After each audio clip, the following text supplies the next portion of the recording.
When elderly parents dole out money to adult offspring, why does it often cause all kinds of sibling resentments? My elderly mother gives my sister more money than me, says a Moneyologist reader, and the Moneyologist himself, Quentin Fottrell, is here to help. Hi, Quentin. Hi. So, your reader says that she feels it's unfair that her sister gets a little bit more money than her, which, when you break it down, is not necessarily the case, but she sees it that way. Right. Is that right? Yes. So the reader has two children, and her mother gives the same amount of money to each sister, but then also gives the money that she gives to one sister's children to the other sister. Because Right. her one sister is single, and the other sister is married with two children. So in other words, she has a pot that she gives to one child and breaks it up among the child and the two grandchildren, and the other one just goes straight to the childless daughter. Right. So right. Same amount of money to each family. Right. But she makes sure X amount goes to the two kids.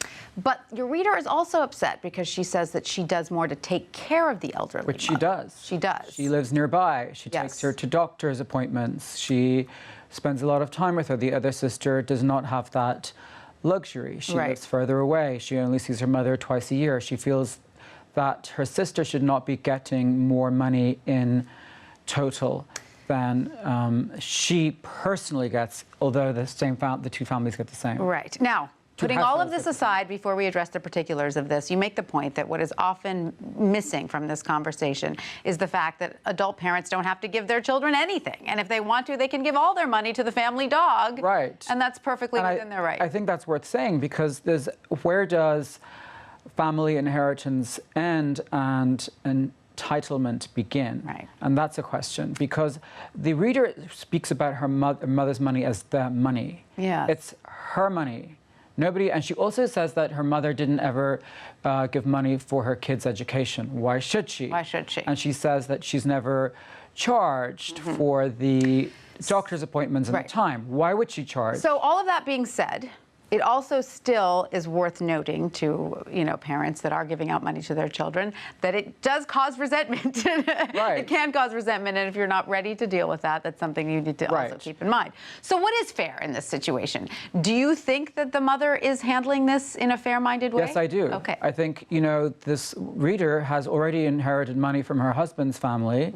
She has two incomes. There's a single surcharge in life in terms of, they split the rent and the mortgage between the two of them. The other sister does not have the same savings.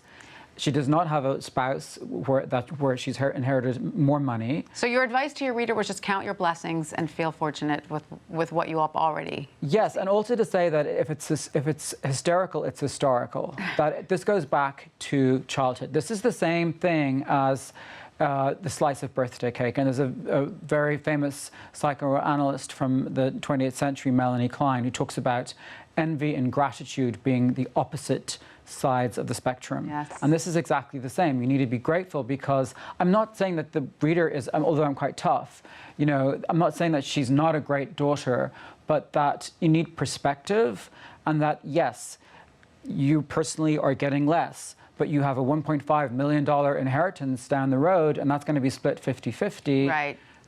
There's a lot. You have a lot to be grateful for. Absolutely. Quentin Fottrell, thank you so much My pleasure. for making that clear for all of us.